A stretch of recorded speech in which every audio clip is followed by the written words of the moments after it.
اعوذ باللہ من الشیطان الرجیم بسم اللہ الرحمن الرحیم۔ تو یہ حدیث میں پیش کر رہا ہوں مسلم کی 6751۔ طاؤس رضی اللہ عنہ سے روایت ہے، میں نے رسول اللہ علیہ وسلم کے کئی اصحاب کو پایا، وہ کہتے تھے ہر چیز تقدیر سے ہے، اور میں نے عبداللہ بن عمر سے سنا، وہ کہتے تھے میں نے سنا رسول اللہ علیہ وسلم سے، آپ صلی اللہ علیہ وسلم فرماتے تھے ہر چیز تقدیر سے ہے، یہاں تک کہ عاجزی اور دانائی بھی، یعنی بعض آدمی ہوشیار اور عقل مند ہوتا ہے، بعض بیوقوف کاہل، یہ بھی تقدیر سے ہے۔ اس کے آگے انسان کی تقدیر میں زنا کا حصہ لکھا جانا۔ مسلم کی 6753 اور بخاری کی 6243، ابو دعید کی 2152۔ ابن عباس رضی اللہ عنہ، عباس حضور علیہ السلام کے چچا تھے جو مسلمان ہو گئے تھے،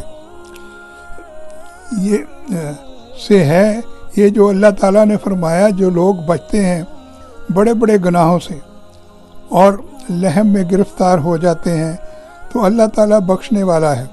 میں سمجھتا ہوں لہم کے معنی وہ ہیں جو ابو ہریرہ نے کہا کہ رسول اللہ علیہ وسلم نے فرمایا اللہ تعالیٰ نے ہر آدمی کے لیے زنا میں اس کا حصہ لکھ دیا ہے جو ضرور ہونے والا ہے۔ تو زنا آنکھوں کا دیکھنا ہے، اجنبی عورت کو شہوت سے، اور زنا زبان کی باتیں کرنا، یعنی عورت اجنبی سے شہوت کے ساتھ، اور زنا نفس کی خواہش کا کرنا ہے، یہ ایسی چیزوں گناہ میں شامل ہیں۔ تو آگے بخاری کی ہے 6599، مسلم کی 6760۔ ابو ہریرہ سے روایت ہے، رسول اللہ صلی اللہ علیہ وسلم نے فرمایا جو بچہ پیدا ہوتا ہے وہ فطرت پر پیدا ہوتا ہے، پھر اس کے ماں باپ اس کو یہودی بنا دیتے ہیں اور نصرانی، جیسے اونٹ جنتے ہیں، کوئی ان میں کان کٹا ہوتا ہے بلکہ تم ان کے کان کاٹتے ہو۔ لوگوں نے عرض کیا یا رسول اللہ جو بچہ بچپن میں مر جائے؟ آپ صلی اللہ علیہ وسلم نے فرمایا اللہ جانتا ہے ایسے بچے کہ کیا اعمال ہوتے۔ تو یہ میں یہیں ختم کرتا ہوں۔ اللہ تعالیٰ آپ کو اس کا اعوذ باللہ من الشیطان الرجیم بسم اللہ الرحمن الرحیم۔ السلام علیکم۔ نماز ہمارے لیے ایسے ہی ضروری ہے جیسے ہر انسان کو سانس لینا ضروری ہے۔ اللہ تعالیٰ ہمیں سجدوں کی نعمت سے آشنا کرے، آمین۔ تو میں آج 8واں پروگرام سورۃ النور کا شروع کر رہا ہوں۔ تو اس سے پہلے میں گزارش کرتا ہوں کہ آپ اپنے بچوں کو عربی زبان سکھائیں۔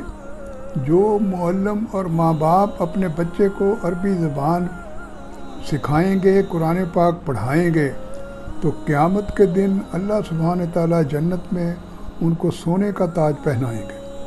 دیکھیں کتنی اچھی بات ہے، کیونکہ بچے کو جب آپ عربی زبان سکھائیں گے بچہ جلدی پک کرتا ہے بات کو۔ اگر ہم بڑے بوڑھے جو ہیں وہ سیکھنا چاہیں یا حفظ کرنا چاہیں تو مشکل ہو جاتا ہے، کیونکہ ایک عمر ہوتی ہے ہر چیز کی۔ تو آپ ان کو ضرور عربی زبان جو ہے اس کو سکھائیں کہ کیسے اس کا مطلب کے ساتھ سکھائیں اس کو۔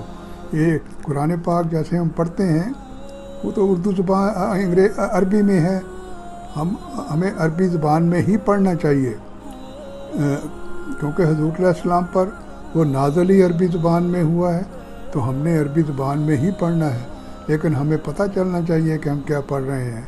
تو یہ اس کے اندر جو ہے نا جی، میں اردو کا ترجمہ اسی لیے پیش کرتا ہوں کہ ہمیں پتہ چلے کہ قرآن کے اندر آیت وائز میں پیش کر رہا ہوں، ہر سورت کی آیت کا علیحدہ علیحدہ۔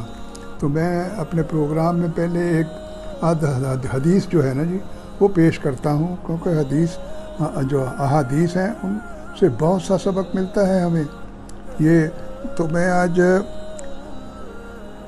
6059 نمبر حدیث ہے مسلم کی، ام المومنین حضرت عائشہ رضی اللہ عنہا سے روایت ہے، حارث بن حشام نے رسول اللہ صلی اللہ علیہ وسلم سے پوچھا، آپ صلی اللہ علیہ وسلم پر وحی کیوں کر آتی ہے؟ آپ صلی اللہ علیہ وسلم نے فرمایا، کبھی تو ایسے آتی ہے جیسے گھنٹی کی جھنکار، وہ مجھ سے نہایت سخت ہوتی ہے، پھر موصوف ہو جاتی ہے جب کہ میں یاد کر لیتا ہوں۔ کبھی ایک فرشتہ آتا ہے مرد کی صورت میں، اور جو وہ کہتا ہے اس کو یاد کر لیتا ہوں۔ تو یہ وحی کے متعلق حضور علیہ السلام نے فرمایا۔ تو آگے ایک حدیث ہے 6507 مسلم کی، عبداللہ بن عمرو بن عاص سے روایت ہے کہ ایک شخص رسول اللہ صلی اللہ علیہ وسلم کے پاس آیا اور عرض کیا، میں آپ صلی اللہ علیہ وسلم سے بیعت کرتا ہوں، ہجرت اور جہاد پر، اللہ سے اس کا ثواب چاہتا ہوں۔ آپ صلی اللہ علیہ وسلم نے فرمایا، تیرے ماں باپ میں سے کوئی زندہ ہے؟ وہ بولا، دونوں زندہ ہیں۔ آپ صلی اللہ علیہ وسلم نے فرمایا، تو اللہ سے ثواب چاہتا ہے؟ وہ بولا، ہاں۔ آپ صلی اللہ علیہ وسلم نے فرمایا، تو لوٹ جا اپنے ماں باپ کے پاس اور نیک سلوک کر ان سے اور ان کی خدمت کر۔ یہ دیکھیں کیسی اچھی حدیث ہے، بس یہ بھی سمجھنے کی چیز ہے۔ اب میں باقاعدہ جو ہے 8واں چیپٹر شروع کرتا ہوں سورہ النور کا، سورہ الروم کا، جی معاف کرنا جی۔ تو آیت نمبر 42 پر میں نے ختم کیا تھا، اب آیت نمبر 43 سے شروع کرتا ہوں۔ پس اے نبی صلی اللہ علیہ وسلم، اپنا رخ مضبوطی کے ساتھ جما دو اس دین راست کی طرف، قبل اس کے کہ وہ دن آ جائے جسے اللہ کی طرف سے قطعاً نہیں پھیرنا ہے۔ اس دن سب لوگ جدا جدا جائیں گے۔ آیت نمبر 44، جس نے کفر کیا تو اس کا وبال کفر اسی پر ہے، اور جو نیک عمل کرے گا سو یہ لوگ اپنے لیے جنت کی آرام گاہیں درست کر رہے ہیں۔ آیت نمبر 45، تاکہ اللہ اپنے فضل سے ان لوگوں کو بدلہ دے جو ایمان لائے اور نیک عمل کرتے رہے، بے شک وہ کافروں کو دوست نہیں رکھتا۔ آیت نمبر 46، اور اس کی نشانیوں میں سے یہ بھی ہے کہ وہ بارش کی خوشخبری سنانے والی ہواؤں کو بھیجتا ہے تاکہ تمہیں بارش کے ثمرات کی صورت میں اپنی رحمت سے بہرہ اندوز فرمائے، اور تاکہ ان ہواؤں کے ذریعے کشتیاں بھی اس کے حکم سے چلیں، اور یہ سب اس لیے کہ تم اس کا فضل بصورت زراعت و تجارت تلاش کرو، اور شاید تم یوں شکر گزار ہو جاؤ۔ تو آیت نمبر 47، اور در حقیقت ہم نے آپ صلی اللہ علیہ وسلم سے پہلے رسولوں کو ان کی قوموں کی طرف بھیجا، وہ ان کے پاس واضح نشانیاں لے کر آئے، پھر جنہوں نے جرم کیا ان سے ہم نے انتقام لیا، اور ہم پر یہ حق تھا کہ ہم مومنوں کی مدد کریں۔ تو آیت نمبر 48، اللہ ہی ہے جو ہواؤں کو بھیجتا ہے اور وہ بادل اٹھاتی ہیں، پھر وہ ان بادلوں کو آسمان میں پھیلا دیتا ہے جس طرح چاہتا ہے، اور انہیں ٹکڑوں میں تقسیم کر دیتا ہے، پھر تو دیکھتا ہے کہ بارش کے قطرے بادل میں سے ٹپکے چلے آتے ہیں، اور یہ بارش جب وہ اپنے بندوں میں سے جس پر چاہتا ہے برساتا ہے تو یکا یک وہ خوش ہو جاتے ہیں۔ تو یہ چیپٹر میں یہیں ختم کر رہا ہوں، اگلا انشاءاللہ پھر میں شروع کروں گا۔ اللہ تعالیٰ آپ کا حامی و ناصر ہو۔